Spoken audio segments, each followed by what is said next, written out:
What's up, guys? Welcome into the Work Wherever podcast. Today we're talking about the Rogers Bell Curve and where you sit on it, why it's important to know what that is, and how it applies directly to you and your organization. See you on the side.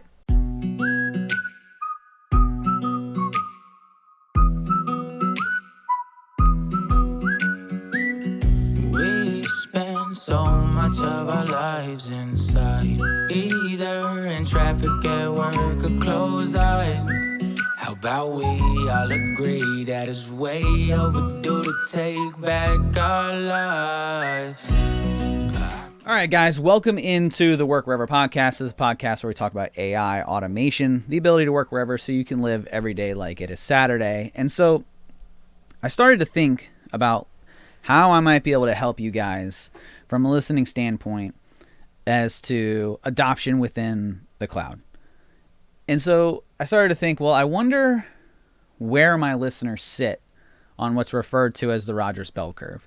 And so for those of you who don't know what the Rogers Bell Curve is, I actually have it pulled up for my YouTube listeners here, or my viewers. It's right here to my right. We have this new fancy little screen that I can point to and you guys can see it, hopefully. And this is the Rogers Bell Curve. You've probably seen this from other areas of reporting. It's a bell curve, right? It's a pretty standard bell curve that you see in all areas of business. But this one is directly applicable to what's referred to as the technology adoption life cycle. And the technology adoption life cycle is a sociological model that refers to and describes the adoption and acceptance behaviors of individuals when it comes to a new product, innovation, automation, anything that you're implementing into your systems or business or self, really. And this is according to a demographic of psychological characteristics defined by certain adopter groups, which, if you guys are familiar with any type of quiz that you've ever taken to see what Harry Potter house you're in, to Enneagrams, all that kind of stuff. That's what we're talking about here. But when it comes to innovation and adoption and the willingness to accept a new piece of technology. And so there is 5 different areas on the bell curve to my right. We have the innovators, we have the early adopters, we have the early majority, we have the late majority, and the laggards. Now, if you're listening to this show, you might want to be an innovator. You might think, I'm an innovator. But the reality is only 2.5% of people are innovators.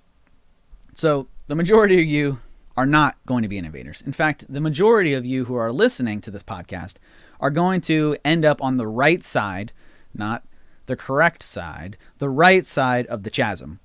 And so a chasm is a gap. And it's not a small gap.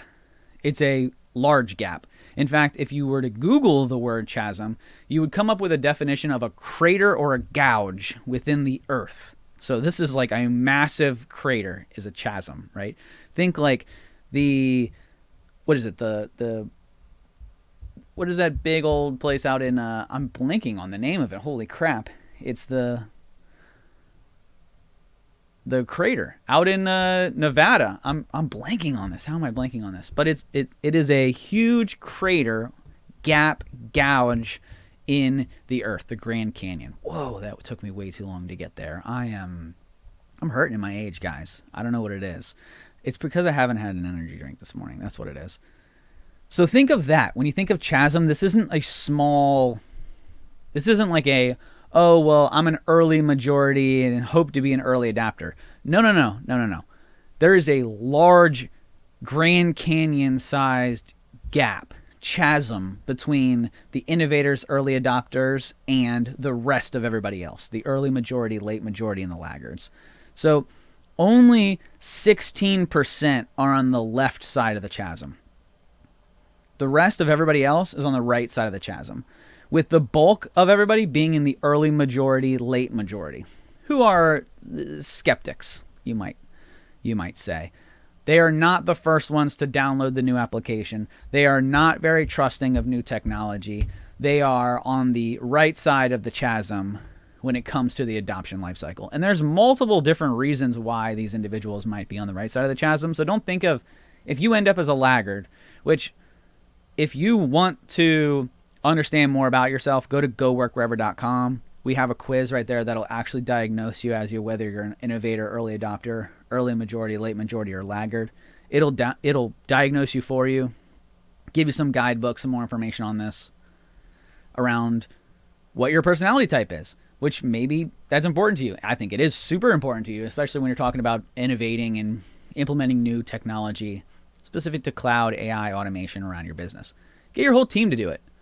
Find out what you are, what your teammates are, so you know how to structure your team. You don't want to assign an innovation project and an automation project to a laggard, because that is, it's not going to get implemented. And at the same time, you might not want to assign it to a complete innovator, because that person is just going to go, go, go, go.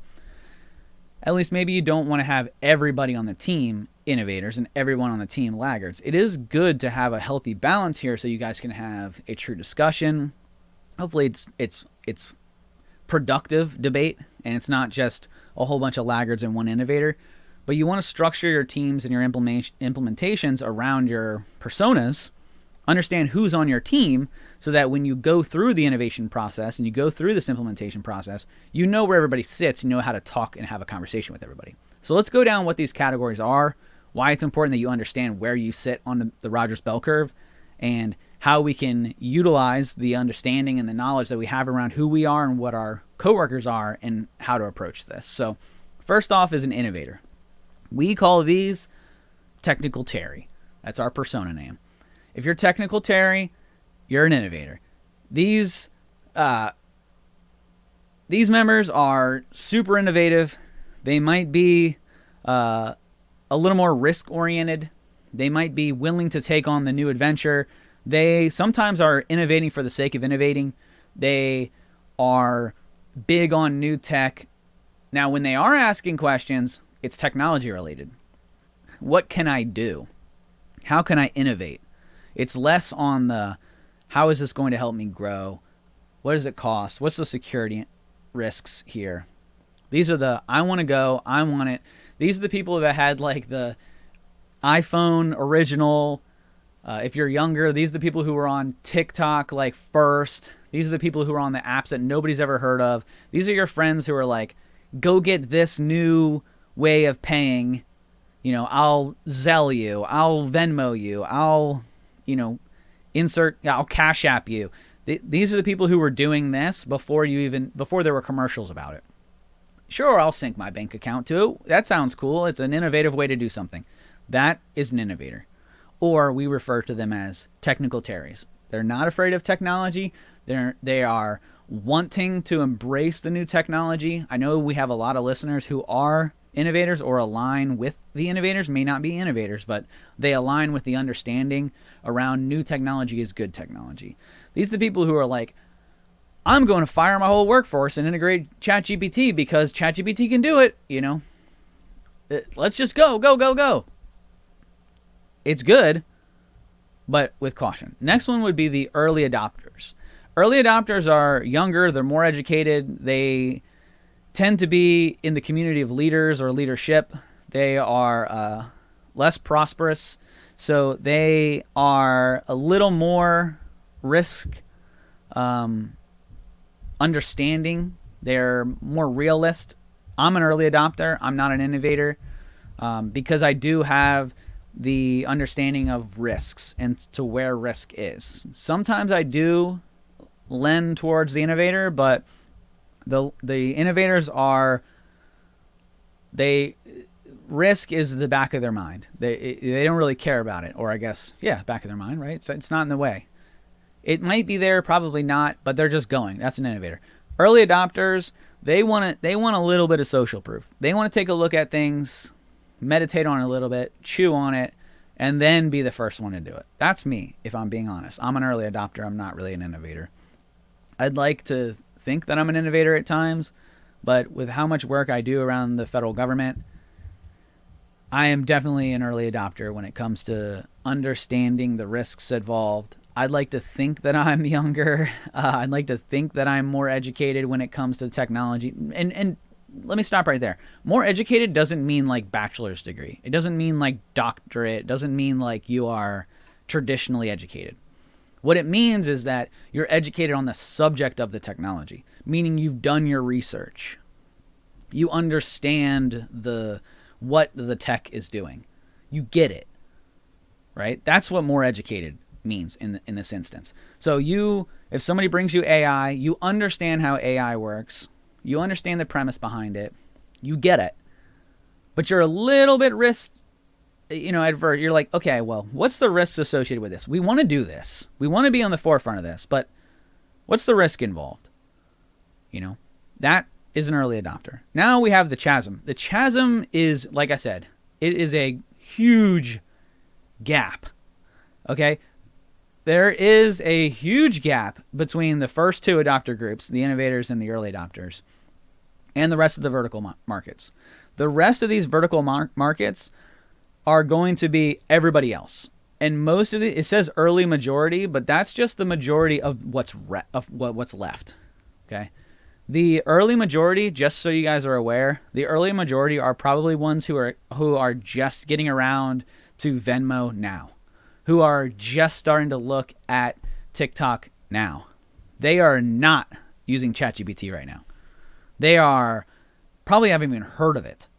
Okay? The early majority are members who are more conservative, but are open to new ideas. They're active in the community, and they do influence their neighbors. So they are open to conversation.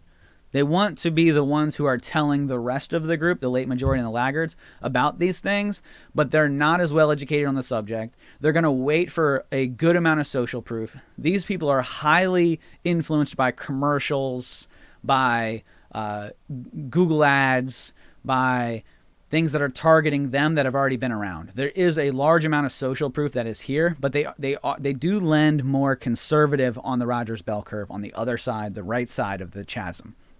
But they want to be the first in their circle. That doesn't mean they want to be the first in the industry. That doesn't mean they want to be leading the charge, but they want to be the first on their circle. They want to be the dad in the cul-de-sac who did it first. That doesn't mean that they want to be the first one that they know of who did it. They just want to be the first one in the cul-de-sac who did it. So that is the early majority. Then we get into the late majority and the laggards. And so a lot of people will look at the late majority and the laggards and they'll think, well, this is bad to be here. The truth is it's not. It's not. None of these are like a bad thing. So don't look at any of these personality types when it comes to innovation and adoption as bad, because none of them are bad.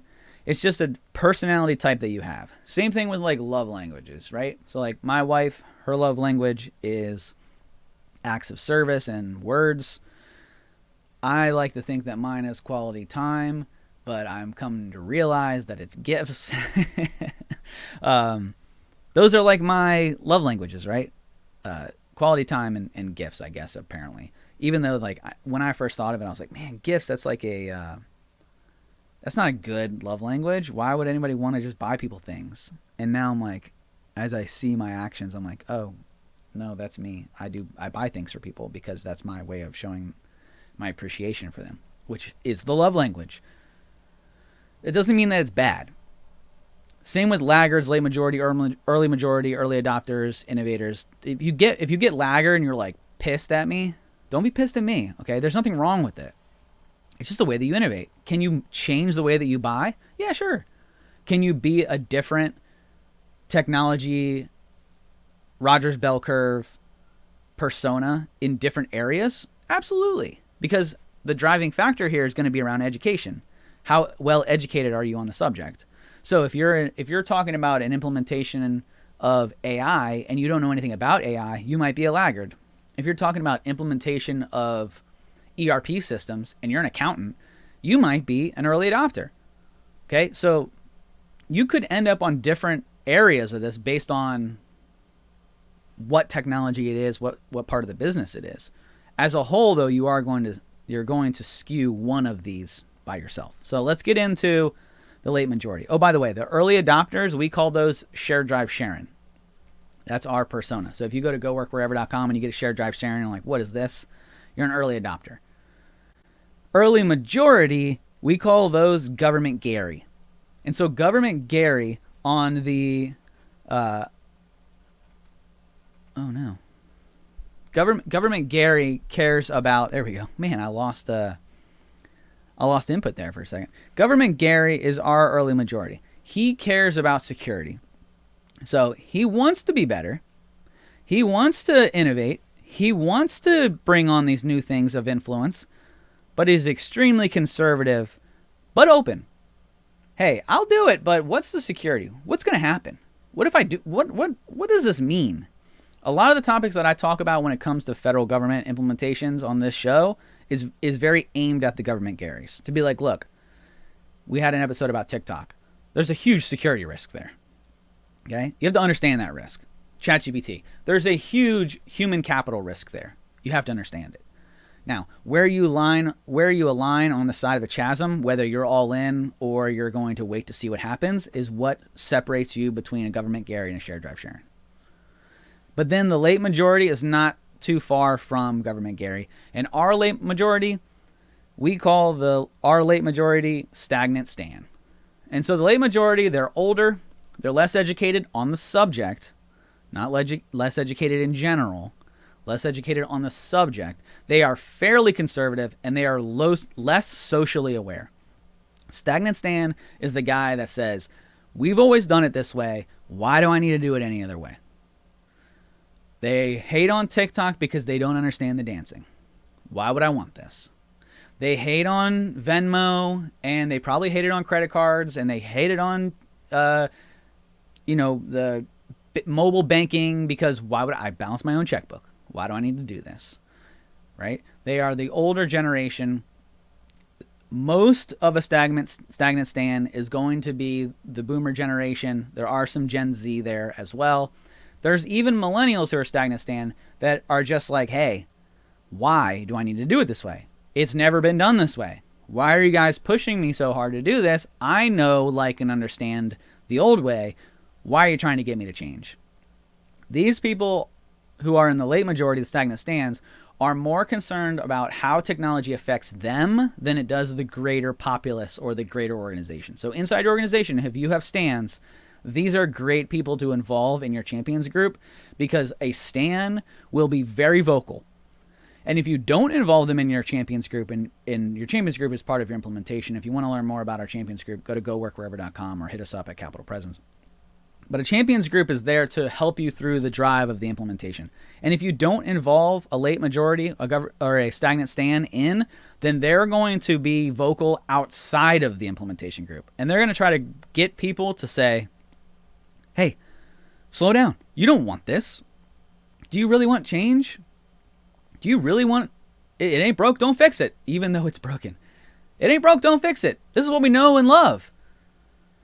That is a stagnant Stan, which leads to the last group here, which is the laggards, which we call our laggards, Laggard Lisa, or for Courtney Phillips, who is my VP of Growth and Development, we call this Clueless Courtney.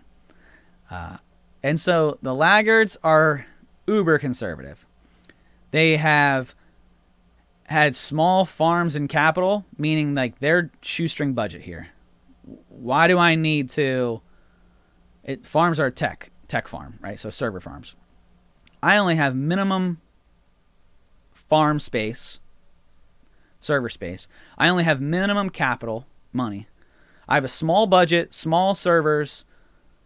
Why does this thing need to take up space on my servers? Why does this need to take up any part of my budget? They are, it does say here that they're the oldest and least educated. I would scrap the oldest because I no longer believe that on the Rogers bell curve, age has anything to do with a laggard. I think that the biggest portion around a laggard Lisa or a clueless Courtney is they're the least educated on the subject. Because Courtney, God love her, when she first started at Capital Presence, she was a laggard. And that's not to say it was a bad thing. She just wanted to ask all the questions, get a huge understanding of why we would want to do something. Why would we want to bring something in? That's what a laggard is. I don't have the money, the time, or the resources to do this. Why do I care?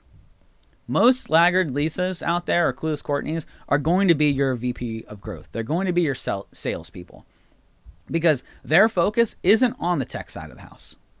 Courtney's not a developer for me. She's on BD. She's there to help the company grow. She's my VP of growth and development, right? She doesn't care about the servers. She doesn't care about technology. What she cares about is the limited availability on the servers.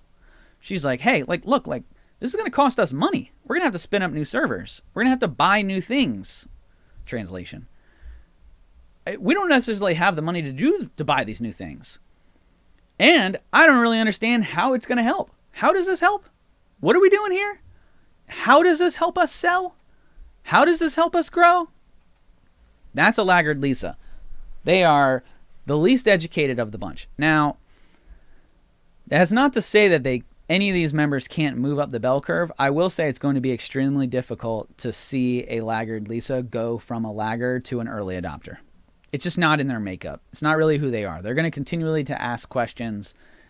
You can move them to the early majority, absolutely, but you're not really going to see them move totally into an innovator.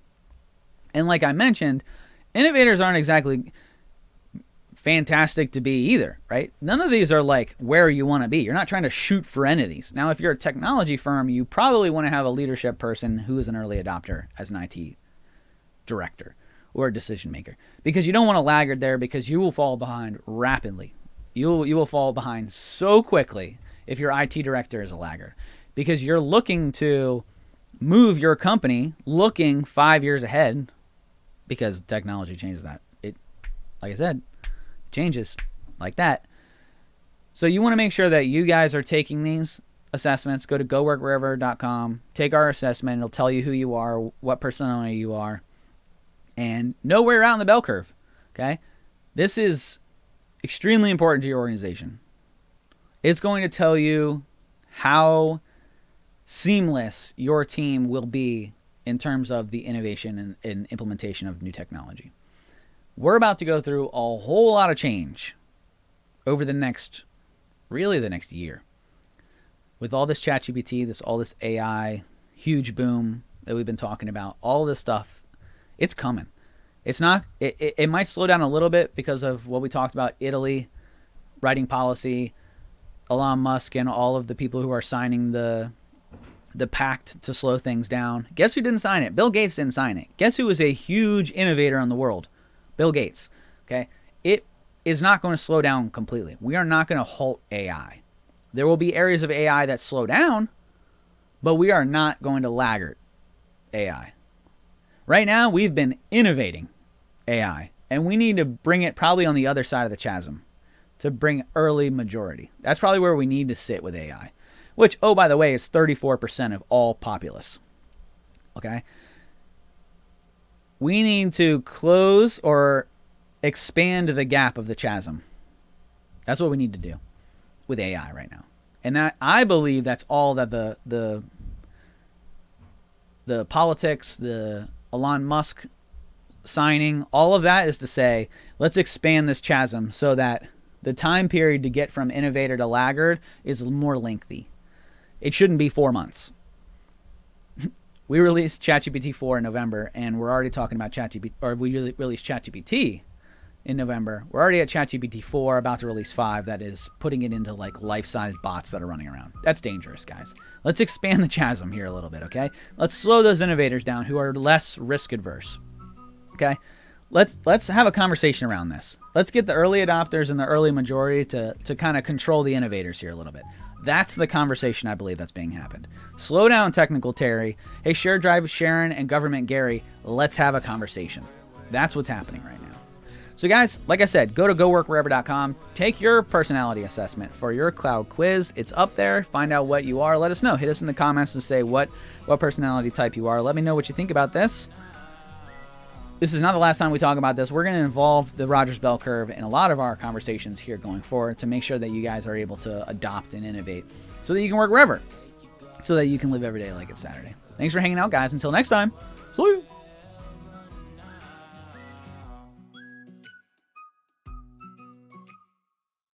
Hey there! Don't forget to hit that subscribe button and turn on notifications for all the latest videos from Capital Presence.